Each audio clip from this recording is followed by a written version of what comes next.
Good morning, good afternoon, good evening. Welcome to Monday Live. My name is Rebecca Thompson Hitt, and I am the co-director of education for APA and APA's education department.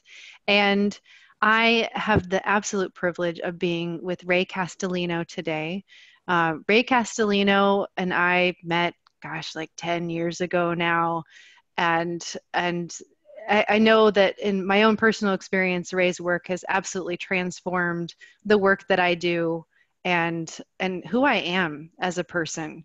And so I'm just so delighted to get to spend the time with you and to also be able to introduce Ray to all of you if you haven't met Ray.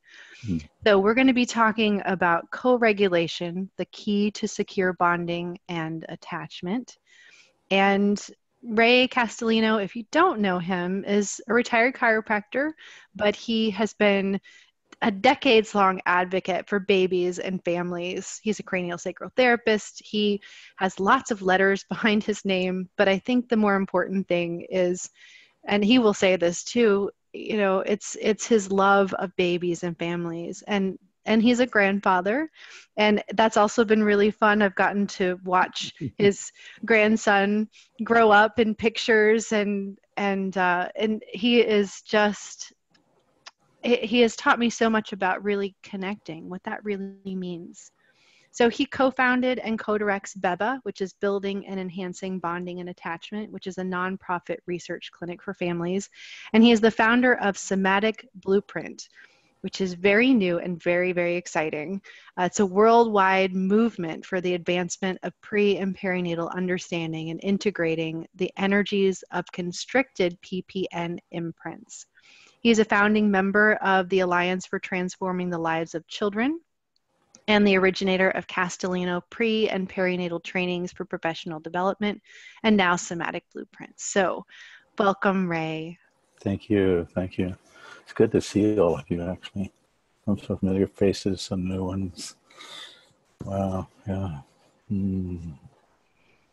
And just sitting here looking at your faces, and my experience working online like this is very interesting. I've with some of the groups that I do, I've seen that we all, even though we're in different places across the globe, can actually have the felt sense of each other's presence if we just do a couple of things. One of them is just to actually anchor and center into ourselves, nothing new.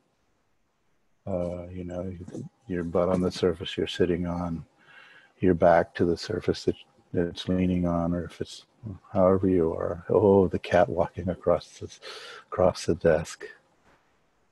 Welcome sight. And then also, as we're doing that, and just have a sense of Mother Earth, both inside us and below us, supporting us. And yeah, oh, that's good. I got off an airplane from Albuquerque, New Mexico last night about 11:30, quarter to 12. Got my car, drove home, short on sleep, big on warm heart. So as you're sitting here and you have a sense of yourself here, that's good. That's me and me. But then as I look at the screen, I see all of individual faces, those of you that are there. And if you just drop back into yourself and then look off screen to some distance, if you can look out a window, that's great. And then back to screen and actually notice other human beings here too. If we keep our eyes on the screen the whole time, it's a fixed focal distance. So it's really important to move off screen, back to screen, out the window, look to as far as you can see. Right now in Santa Barbara, blessed, it's raining here. We have not had rain in years, just little dribblings. So we are welcoming the rain, and I know those of you on the East Coast of the United States are getting flooded with snow in the Midwest. So that's out there, and right now we're here. We have Mother Earth below and inside us, and we have Father Sky above and inside us. It just establishes what my dear friend Anna Chitty calls a mid-space. The old osteopaths called it a midline. I like the term mid-space. Good, and then see someone else on the screen, another person. So you have yourself here, and as you see, you open yourself to the realm of social nervous system. So being here in our bodies, listening, opening, welcoming, I'm here to listen and hear and discover what needs to be said today. Yeah, good. So thank you very much for being here. Yeah, you mentioned my grandson, Rebecca. He will be 13 years old next month. Oh, how is that possible? Yeah, it is. Yeah. Good. Right. So where do we begin? So let's start with the idea of co-regulation. And let's just talk about what that is. What is co-regulation? Yeah. Well, sitting with a new mom and a new baby, skin to skin. I mean, just skin to skin. They're there. They're well supported. There's layers of support. And in that dyad, that's the most common way we think about co-regulation. The baby's presence there is as important as the mother's presence for both of them. That they're skin to skin, that they're touching touch, that they're quiet. I've been to so many births where the birth, yes, it's got its intensity and all of that, but if baby emerges uninjured in just its natural flow, most likely to happen at home, can happen in hospital.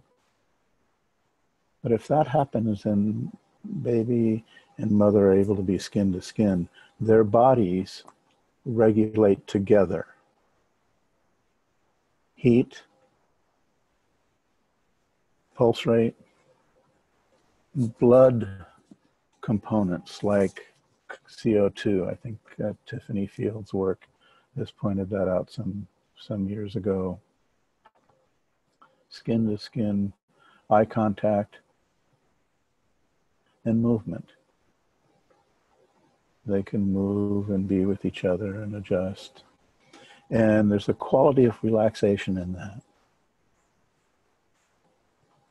And as that quality of relaxation happens, also a slowing down occurs. It's not a fast tempo, it's actually non-eventful and very quiet and quite subtle.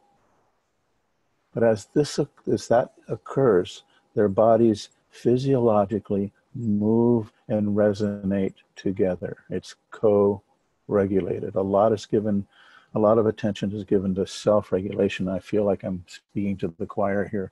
I don't know that I'm saying anything new to any of you.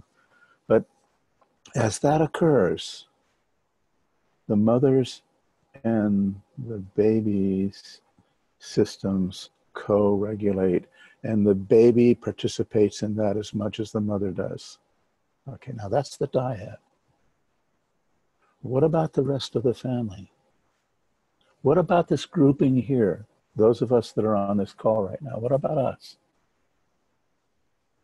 So if we give our attention just with the intention to actually be together and connect, even though I'm the blabbing piece here, I'm the speaking piece, and even though that's happening, and you look away, look to distance, feel in your body the felt sense of being here, and then see who's here.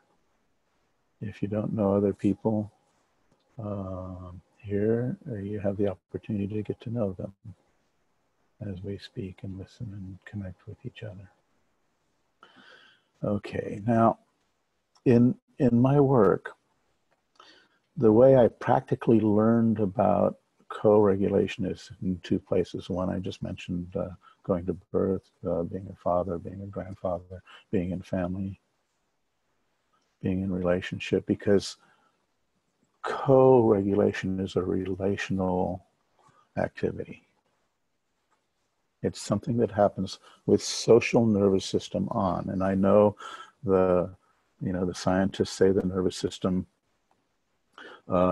doesn't have the full, our nervous system doesn't have the full complement of its functional potential until we're about 3 years old. You can go back and look at that. But firstly, new baby, what's online is brainstem, pre-verbal, felt sense, touch, feeling, movement, and implicit memory. So in that implicit memory, there is a consciousness that is actually quite aware of all of it, even though the body nervous system has not developed. And I can say that with some measure of truth for myself personally, because I remember before I had words. Maybe several of you do that too, have that experience. And some of those memories are quite visual, even before those more cognitive centers, the left brain part of our nervous system is developed. Some of those memories have sounds, words, images, movements, other people. And that happens, that kind of thing happens when I get in a really quiet, still place, not looking, it's not highly emotional. If it is highly emotional, that's our midbrain overriding that very early place. So here you have, just after birth or in utero, a prenate or a new baby in pre-verbal state with consciousness capacity to soak in and take it all in. That's the perspective. And Kate, I really appreciate your list of principles that you've written. You know, I read them several times, and of course have those principles have been central to the work that I do for decades. So slow rhythm, non-eventual, quiet, still, and some intention for inquiry. As adults, we can actually fairly easily access early memory states and pre-verbal memory states. Now, what I'm doing here, and we're talking about co-regulation, what I'm doing here is I'm looking at what are the ideal components for a baby in the context of her family to grow in the most optimal way, to come together in ways where the baby can securely attach and be held and relax in the arms of those who are caring for them. The baby caring for, yes, I think that's, yeah. Now, any of us that have held a baby, and if you sit there and you get quiet and still and you hold that baby and you look into the eyes of that baby, or that baby looks into your eyes, the way I like to do it is actually wait for them to come to me. I don't go to them. Often if we go to them with too much energy, they go away.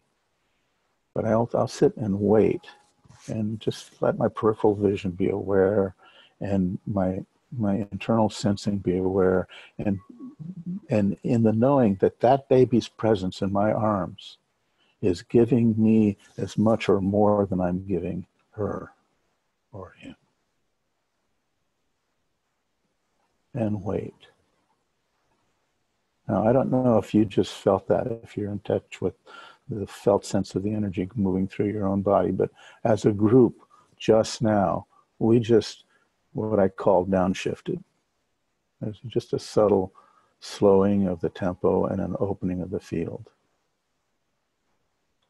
So in the notion of co-regulation, I extend the perception to the field itself, to the energy that's going on in the people and the grouping that we're in. And there's no reason why just now with this group that we cannot be capable, that we are capable of being in a co-regulated state together. Not just because I'm talking and you're listening and you're all interested and yahoo, what a gift. What a gift to have to share this with you. And what a gift we have to share this together. And so your presence here is as important to my growth as my presence here is to yours, no matter our age. And as we sit and listen and connect, a natural phenomena occurs where our tempo, what I call blueprint energies and blueprint tempos show up. These are innate,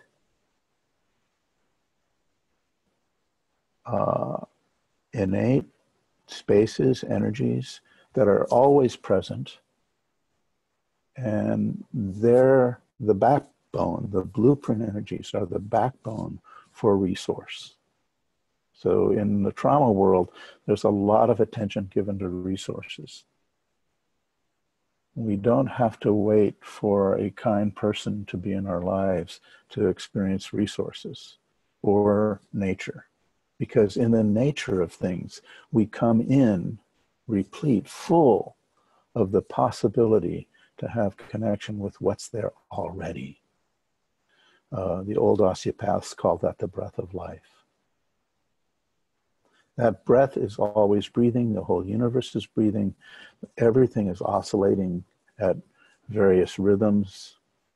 And as we come into co-regulated states, the hierarchy of rhythms in our bodies together come into unison.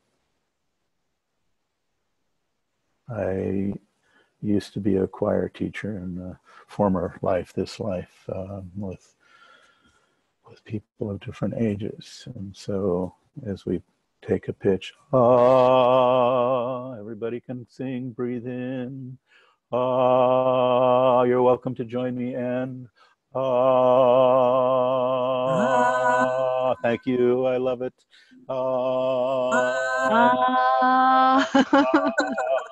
okay, and we laugh, right? We laugh and then see that. So, and as we activate that tone and we come together in that tone and we come together in rhythm, the choir naturally co-regulates. And that's actually coming from the outside because the choir is singing something that's been practiced and practiced and practiced and practiced. There's something that came on my screen that I don't want.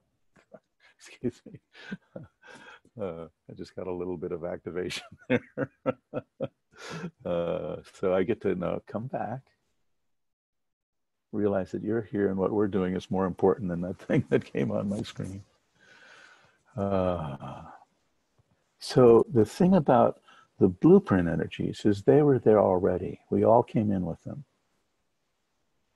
And if we give some time to the practice of remembering that essence of ourselves on a daily basis, that becomes more prominent than our histories. Now, oh gosh, now my computer is doing funny things and I lost you guys. I don't know what happened to it. Let's see here. I apologize. Where is, so there we go. So I think probably I overdid a definition for co-regulation. One thing I want to say, just to add to that, is that It's way more than the mom and the baby, because the mom and baby truly will come into a co-regulated state when dad or partner, other people in the circle are there supporting each other and supporting the mom and the baby. If those people are there doing that, if someone is there supporting mom, baby internally knows, not left brain knowing, but knowing, felt sense knowing. Baby knows that baby does not have to caretake mother. Most of us do not know in our bodies the felt sense of co-regulated space in the full essence of it. Most of us came in situations that were challenging, and somebody did something that interrupted the natural tendency to connect and co-regulate. That's inborn. Hospital protocols, don't have to go into all of that. But in the pre and perinatal movement, we have given way, way, way more attention to the trauma of it all than we have to the resource of the blueprint energies that were there in the beginning.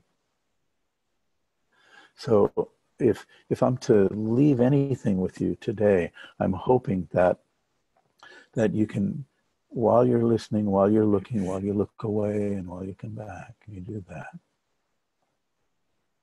And with the intention of connecting and mutual support and cooperation, that you get some felt sense in your body of that co-regulated space. Now, we are support for each other. So we have layers and layers and layers of support here. Maybe somebody's on this call that's a good friend of yours. I know Kate and Rebecca for long times. I know some of you others more short ways. And in that time, in those connections, we come to appreciate the gifts that we have.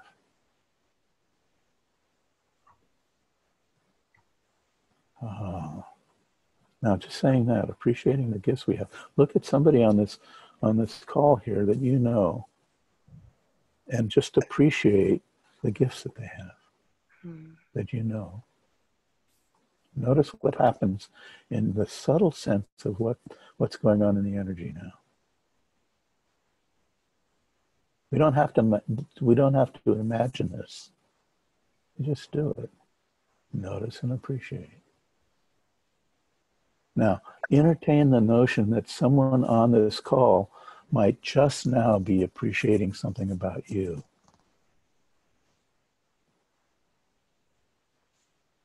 Notice what happens to the energy. That one might be a little more difficult to entertain. But, we think about, I have to do something to let that appreciation in. But actually, all we really need to do is just be here, because co-regulation and mutual support and cooperation and appreciation can only happen in the moment we're living. We can't go back in time and reclaim it. We can't go into the future and project it. It just won't happen. Most of us spend most of our time trying to do both of those two things. When the essence of connection, co-regulation, can only happen in this moment. And in order for co-regulation to happen also, there needs to be a perception of safety. The baby doesn't look around and say, I'm safe. The baby knows the felt sense of that when they are safe. We can look around and say, I'm sitting here. I just got home last night, very early in the morning, and I can, yes, in my home I'm safe. And I look at you guys and say, yes, oh my. Right now, this moment, I feel safe.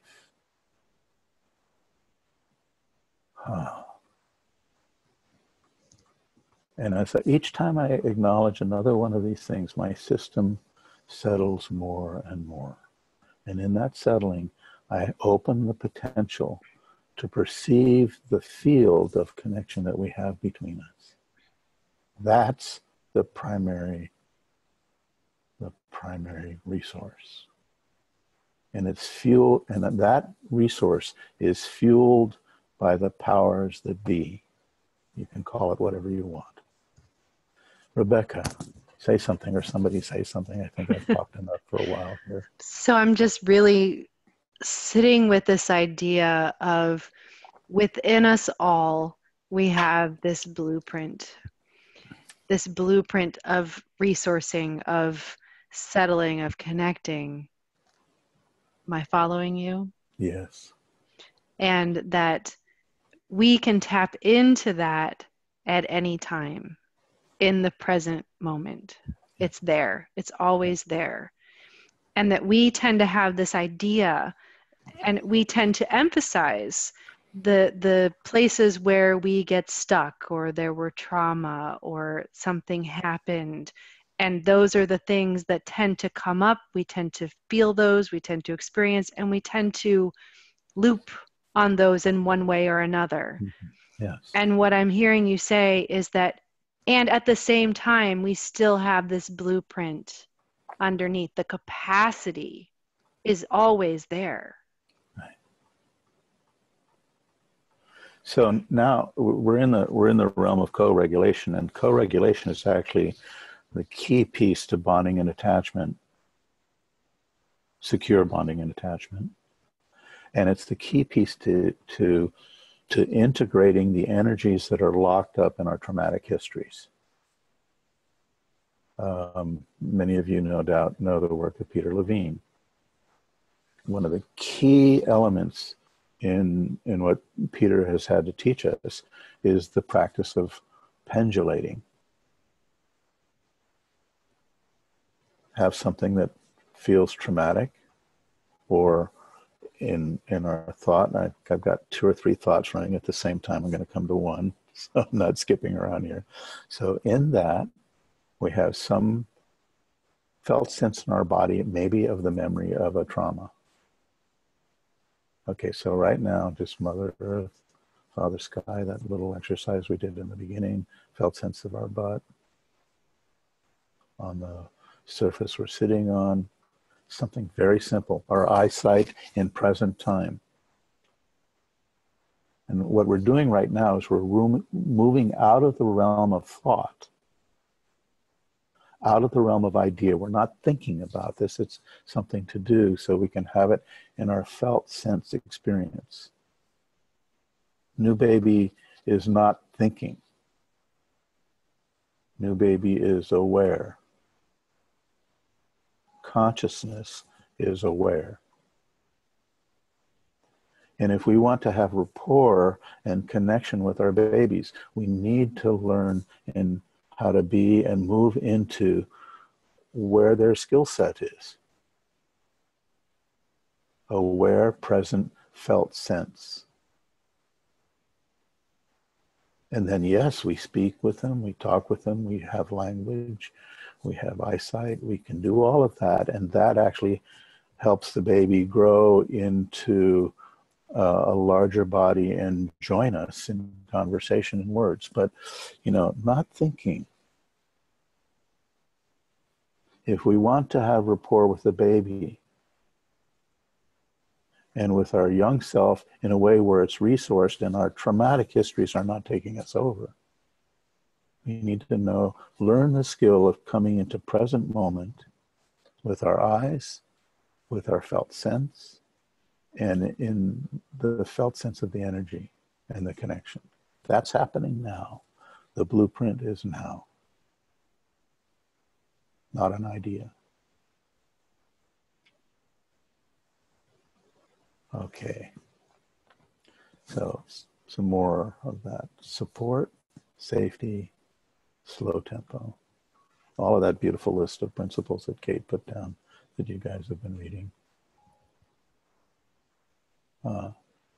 Okay, now, if you get to the place where your mind gets so blank that you don't have thoughts, that's likely what's going on. Is you know the autonomic nervous system curve? You watch my hand here. There's the bottom of the trough. It goes up, it peaks, goes over and goes down, up. So you have an excitation phase, sympathetic, peaks, goes down, parasympathetic phase, goes to the bottom of the trough. And if we get to that place where where it's challenging to access thoughts and words, it's likely we're going off the bottom of the parasympathetic side of it, and going below what I call functional range, or Dan Siegel and the neuropsychologists call the window of tolerance, which is a term that kind of jangles my nervous system. I like functional range, or Anna Chitty calls it the window of presence. All right, so we can have full access to our full functioning within the range of the bottom of the parasympathetic trough and the top of the sympathetic trough. Now, co-regulation takes us into that functional range.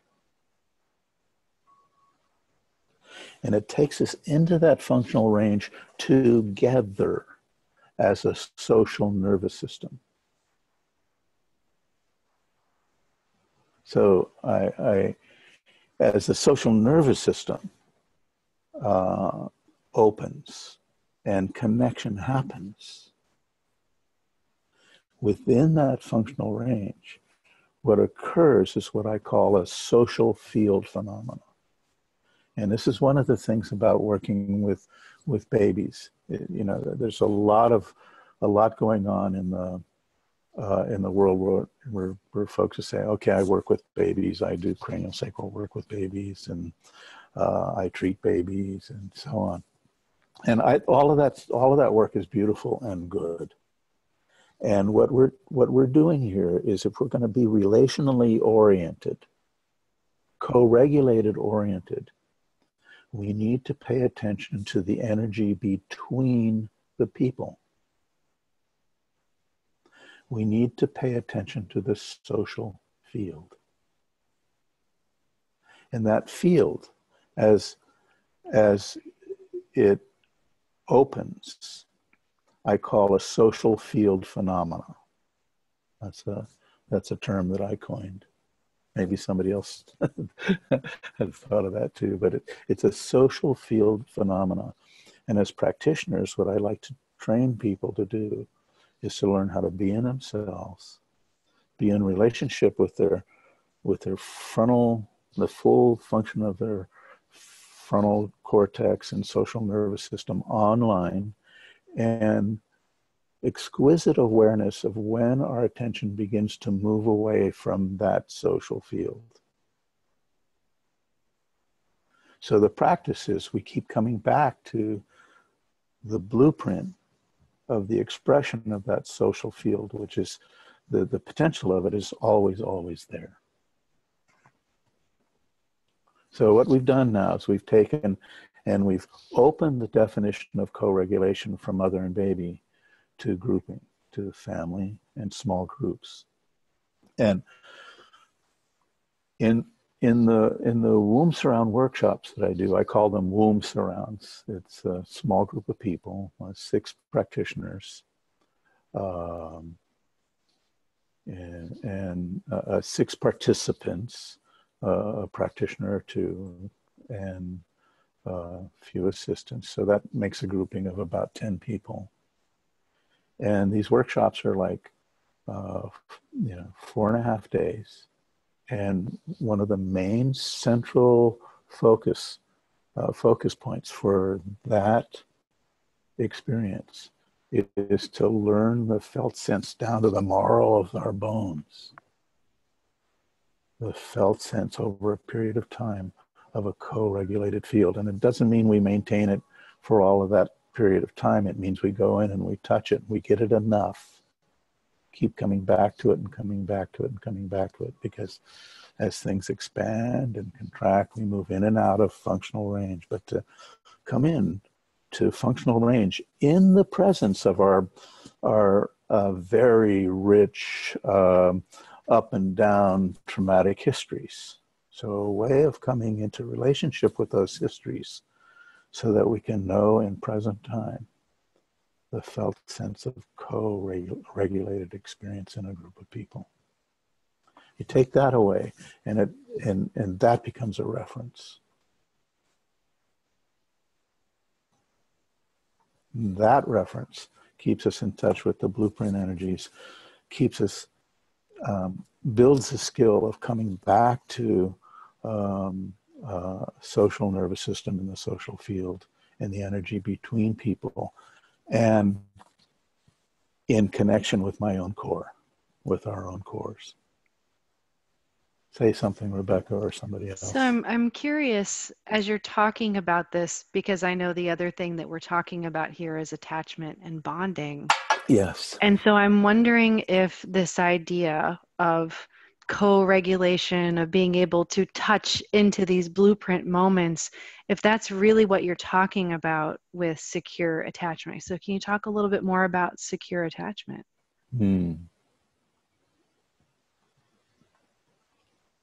Yeah. Okay, so what I want to say is I'll talk about attachment in the context of bonding and attachment, and I like the notion that the adults bond with their babies and their children, and the babies attached to them. That's Marshall and Phyllis Klaus and John Campbell's notion. It's not, the word attachment is kind of been, or the word bonding is kind of taken over the whole field, but I like to differentiate those two, because one of the jobs the babies have is to actually attach to us. And in order for a baby to survive, they have to attach.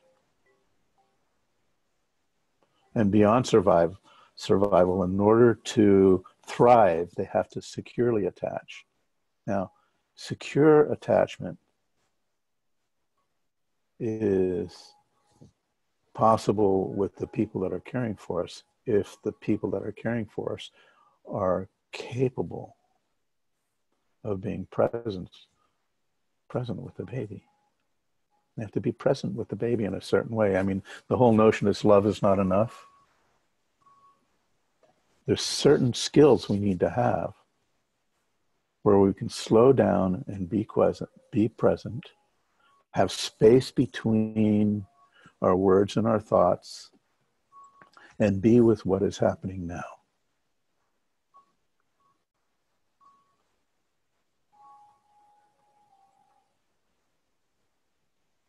Just now, be with what is happening now. You're listening. You can see what's in your room, maybe out a window. And those very simple awarenesses, the felt sense of your body present now, is every bit as important to the bonding and attachment. So secure attachment needs unencumbered co-regulation. It's the key to it. It's social. And what we've observed with babies and children that grow up in securely bonded and attached family systems is that when the adult world recognizes that the baby and the child is teaching them as much as as us adults are teaching the kids, when that occurs, and when you have a co-regulated field where it's recognized your presence is as important as my presence, our presence together is paramount. when that occurs, built in to that baby's growth, the formation of their cells, the formation of their body systems, the formation of how their psyche and consciousness interacts through their body. Built into that is the felt sense that my presence matters. I make a difference. I couldn't be giving this talk right now without your listening. We are doing this together. And these words that are coming out are being fed as much from you as it is from whatever I've got in my background, even though I'm a mouthpiece right now. So in that co-regulated experience, the felt sense of it, not the thought of it. One of the huge problems the Western mind has, the world mind now, is that we're always projecting trying to project ourselves into some state, which is different than just being aware now in the state we're in, having access to the blueprint so our system can open. And yes, there's some traumatic memories that can float through or come in, or we can feel something in our body in that way, and then we can address it. But with bonding attachment, every member is equally as important. The baby participates in that as much as the mother or the father or the partner, or other support people in the field, the aunts and uncles, the grandparents. And I'm talking about competent human beings now. That's a whole other subject, but just because somebody's a family member doesn't mean they earn the place to go into, I'm going to add another word, the exquisite intimacy of co-regulated space, of co-regulated social nervous systems. So when the child grows up in that kind of field, it's built in. They don't have to think I'm important. It's a felt sense in them. They don't have to hesitate when they want to say something. They know what they're going to share is already valuable and useful. And all of those things that each of us have had to do as we've grown up and paid thousands of dollars, maybe more than that, in therapy, so that we can just be ourselves in the moment, just now.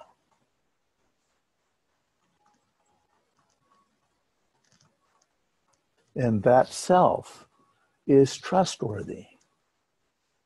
The true essence of ourselves is trustworthy. And as we have that experience more and more, we can perceive that in others, that self, whether the other can perceive that in themselves or not.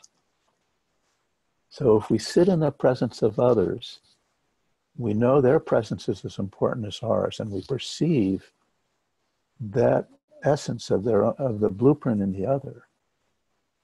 It changes the nature of the connection and the conversation. So bonding and attachment requires co-regulated relationships.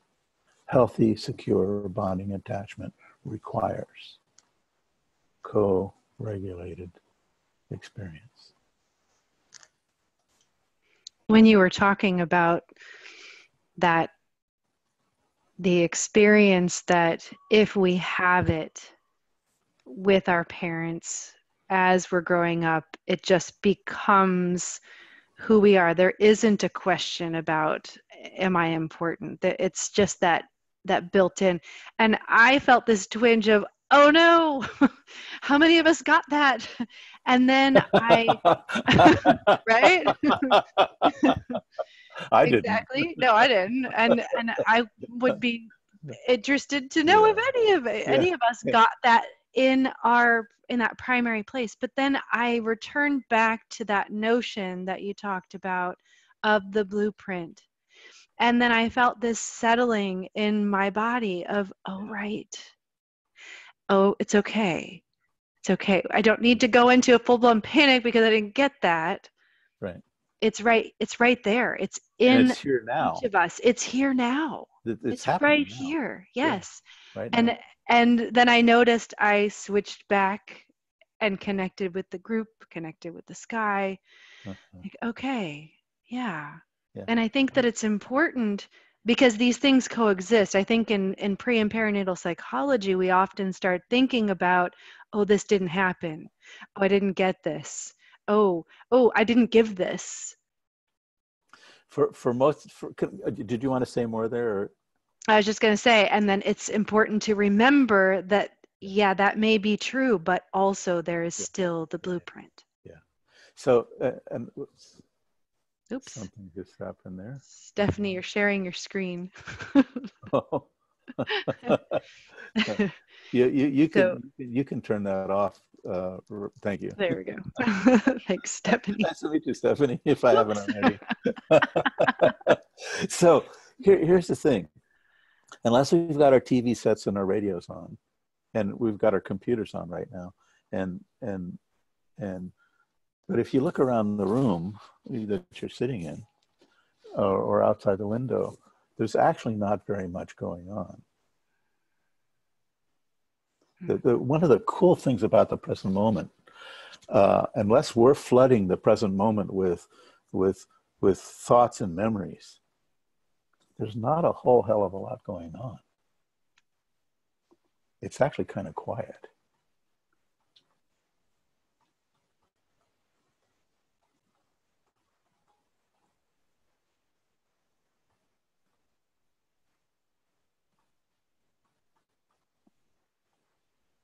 Now, it's that space in the absence of stimulus that we can cultivate the felt sense of the blueprint. The present moment is, hi Susan, the present moment is mundanely simple, usually. Now we can get our cars and other things are going by fast. We can turn our TV sets on. We can start thinking about the news. Whoops, I'm creating a stack right now. Okay, and I can feel the tension of that. Just I invoke 3 or 4 things and whoa, the tempo is getting faster. And as I stay in that, I can get dysrhythmic within myself and with you. I can go out of co-regulated rhythm. If I have an intention now, just to be here in this mundane, simple moment.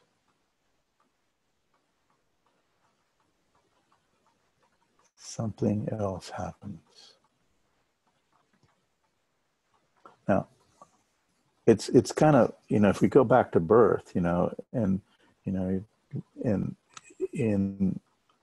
a birth, there's a lot of intensity in it.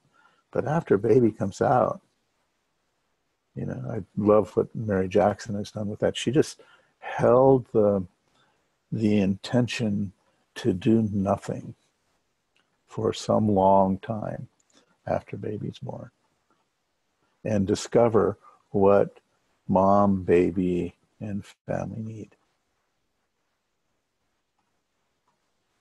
Just do that. And typically what happens after baby's born, and baby goes skin to skin with mom, everybody gets quiet. What I've seen at births that I've been at is when the baby is taken away from the mother, all the energy that is built in the pre birth stages, transition and the emergence of the baby, all the energy that is built into that just kind of explodes when if baby is artificially taken away from the mother. And then the people who should be holding the baby, should be with the baby, it goes to somebody else who's a stranger. The baby, I even said it, oh God, oh, baby goes to somebody else, a stranger. The energy of the people away from the baby just kind of explodes. But if baby comes out, does that turn, here we have the circle of security occurring. Those of you that know that system. Baby goes out and comes back. What happens is the systems settles, the field opens, and it's extraordinary. You all know the feeling of that. And everybody gets really quiet. And they hang out for 20 minutes and a half hour. Well, all the internal changes physiologically, and it's a big thing to be born. When that gets to occur, and that's not intervened on, it goes quiet. The system goes quiet. And then there's a period of kind of like quiet rest. And after a bit, you can feel what I call the gathering of potency. Potency is the energy for the building of power. Now that's even too strong a word, but it's the building of the percolation of the energies that will allow us to move. So at first, there's a rest from the exertion and the quiet and the gathering of potency, the gathering of energy, so the next steps can happen. And when that potency gathers enough, there's enough of it, there comes the motivation to move.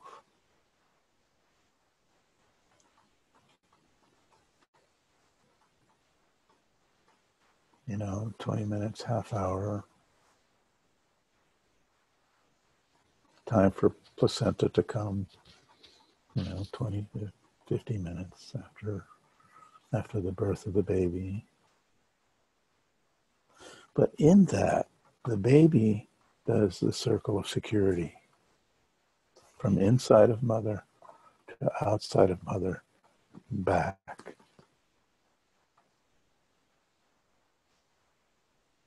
Now, co-regulated space.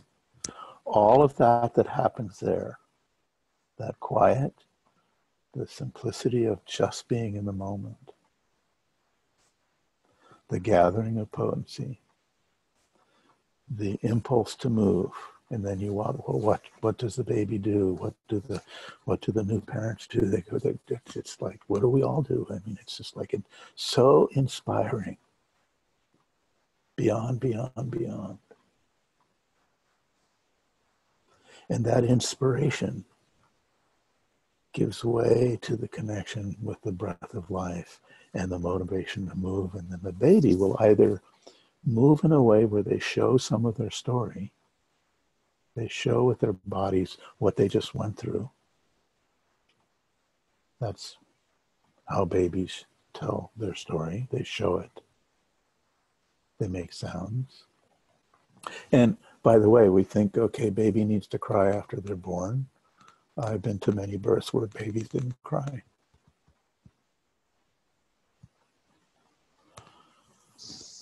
They may squawk, move, whatever. And sometimes baby needs to cry. It's a big thing. And just being there, I need to cry. There's something where it touches that sense of, I like to call it maybe a love overwhelm. So much love in the field that it's overwhelming to the system. Or just the fact that they did that. Those tears come, and they're tears that actually bring presence rather than disperse presence, rather than dissociate us. They're tears that create and are part and parcel of connection. So all of that happens in that sequence. And then we get to grow up. And sometimes babies, of course, can move themselves to breath. They can do the breast crawl.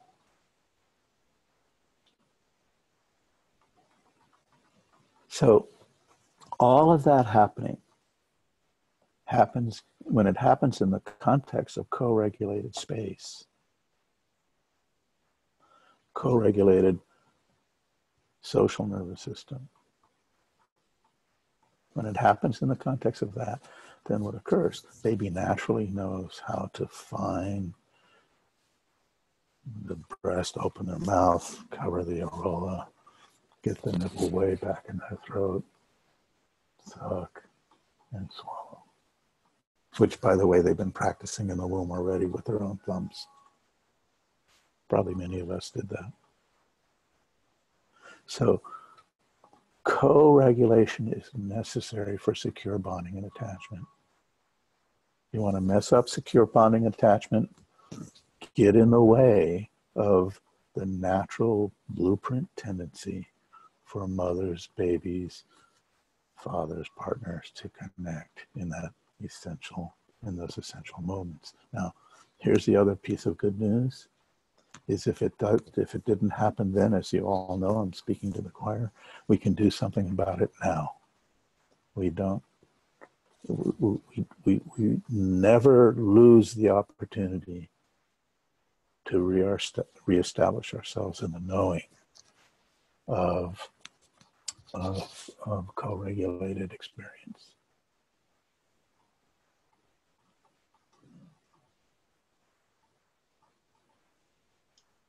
Thank you, Ray.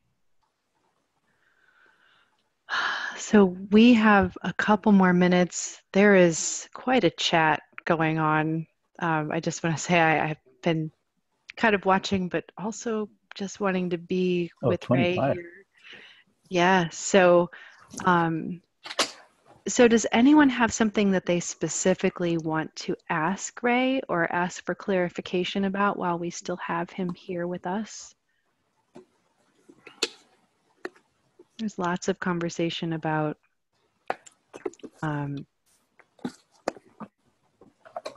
activating or connecting with source in the field container. And Judith, do you want to ask your question?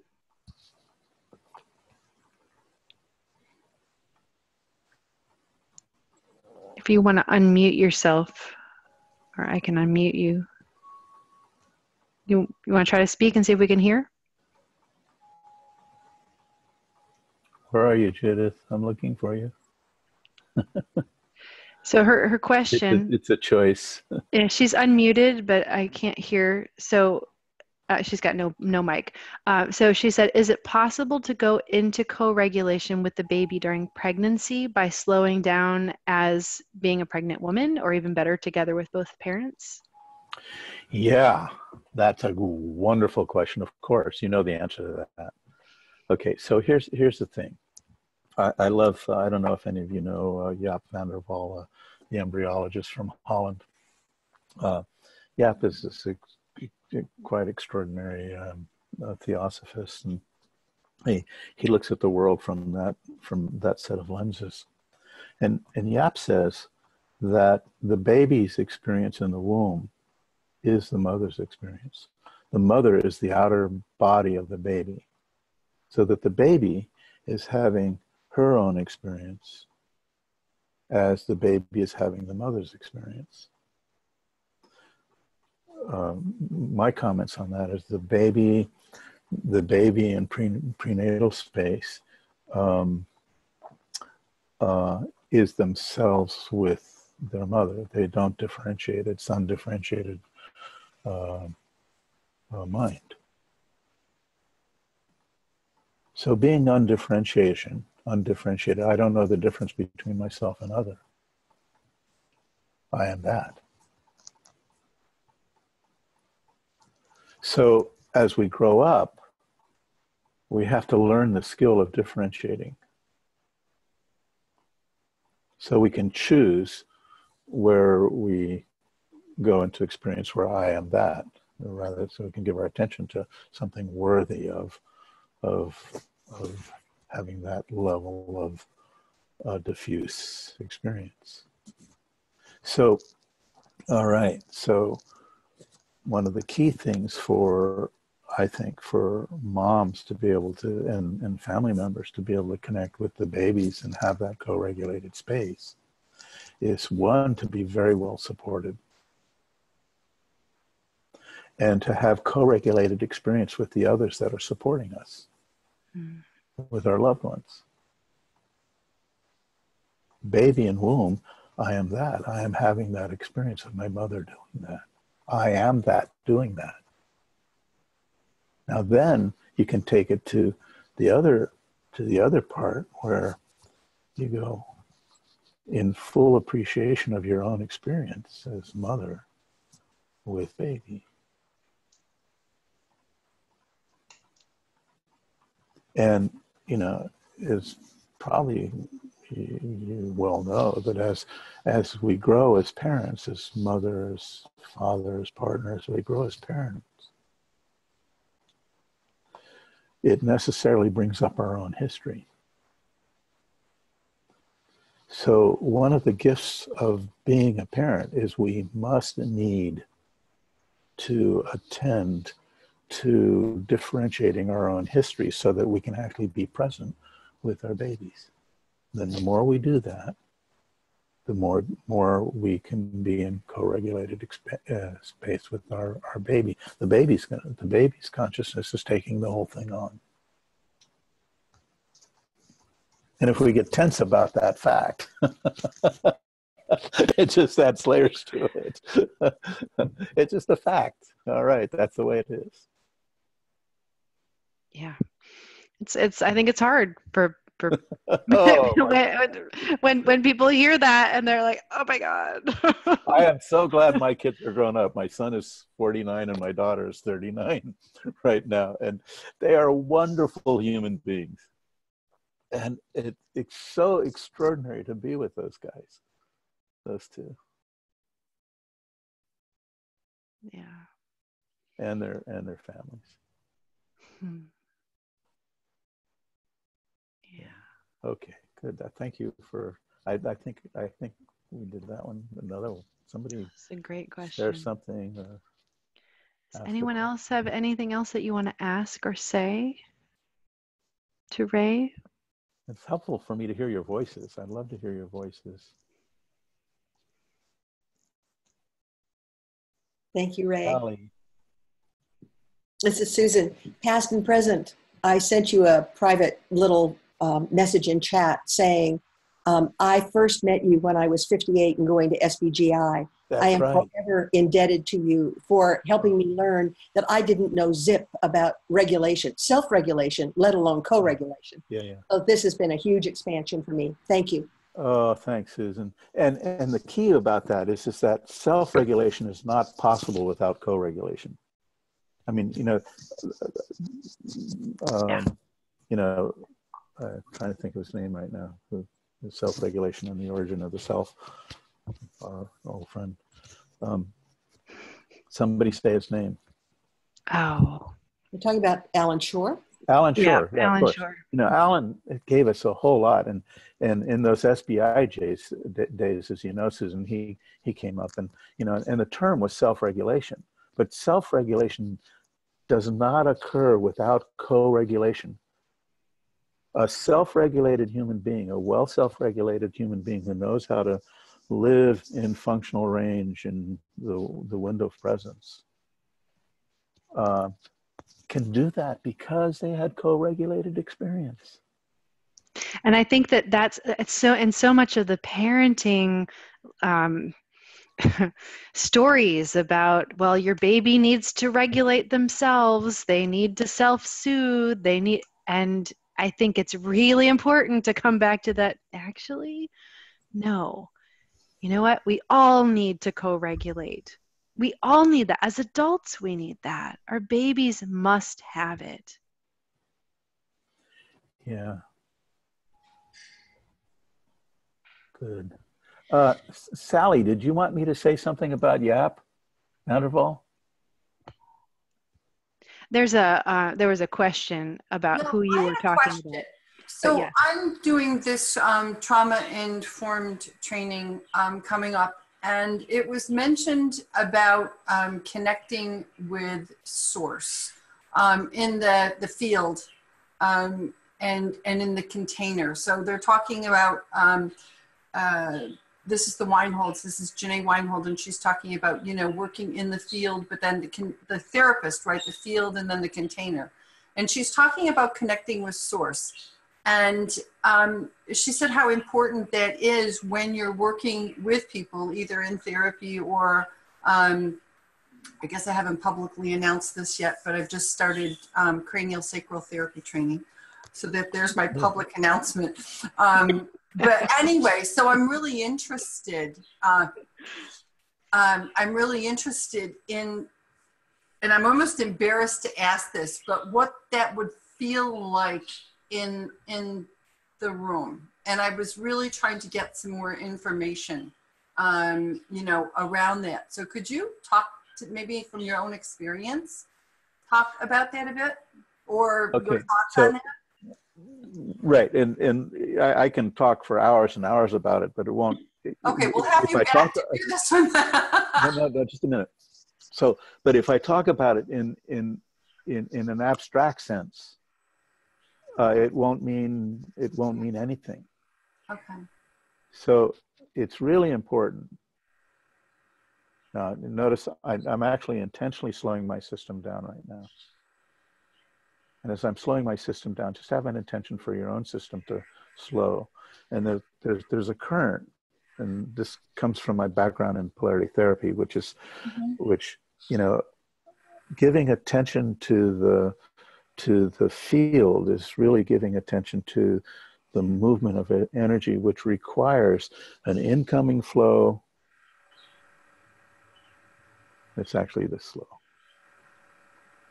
And I pay attention to a field that is about 5 minutes in its oscillation.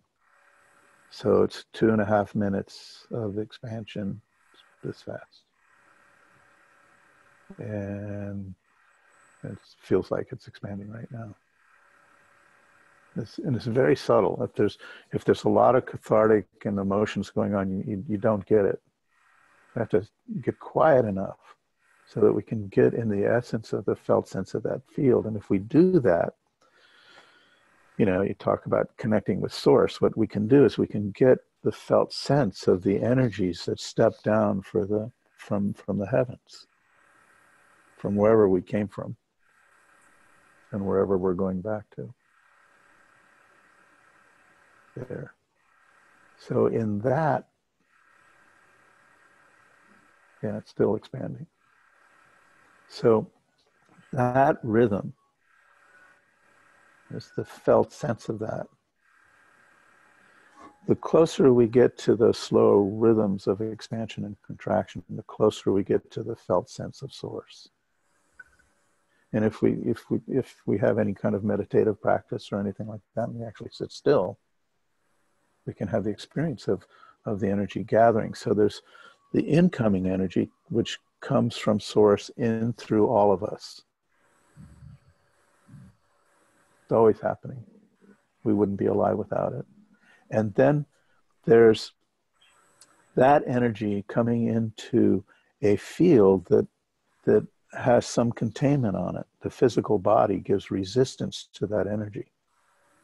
It also gives nurturement and sustains the body, but the body itself gives it resistance, so that as that field expands, it comes to a circle of resistance. And that resistance gives reflection, so that there's a return current that comes back in and up. Randolph Stone of polarity therapy called that involution, the incoming current, and evolution, the return current. Those are going on all the time. So the portal to the perception of that is in the present moment only. Thank you, Ram Dass, be here now. You know, and that's the essence of it. It's actually more simple than you know, all the books and words we can give to it and that we write and all of that, or are yet to be written. So what I'm sensing from you then, is that what's required is a quietness. Yes. And, okay. Yes. And the world is full of activity, and it's full of out of functional range. So what brings health and the opening of our life force is actually being in functional range, being in the window of presence. That's what does it. If we go off the top, we spin and we burn energy fast. I know how to do that really well. And then we can call that excitement. But if we go into that space too much, it gets pretty narcissistic and self-oriented and not social oriented. The functional range, the window of presence, requires and social connection. Now there's relationship with other, but then if we get quiet in ourselves and we sit in solitude, which is not aloneness, then we can develop our relationship with that greater field. And bring that into our relationships with each other. Thank you. I also just wanted to make a quick comment. I really cannot tell you how much I appreciate your restating the window of tolerance as a window of presence. Yeah. I really like that. And I think about years of working with birthing women about tolerating contractions or tolerating. Toleration is not a good word. You know, right. Racism, you know, we tolerate, you know, it's not tolerance, it's acceptance. And I think that presence, that sound of presence just makes all of it so much more accessible. And I thank you for that. I appreciate that change because it is not what's talked about in a lot of the books on polyvagal theory. It's talked about the window of tolerance. That's right. That's the words that somebody made up. And I want to credit Anna Chitty for, she's exquisite at creating really useful words and phrases and descriptions of these things. And window of presence is hers. Okay. I got that from her. She and I teach a course we call Body into Being, which a few of you have taken that are on the call here. But yeah, thanks, Sally. Thank you very much. Yeah.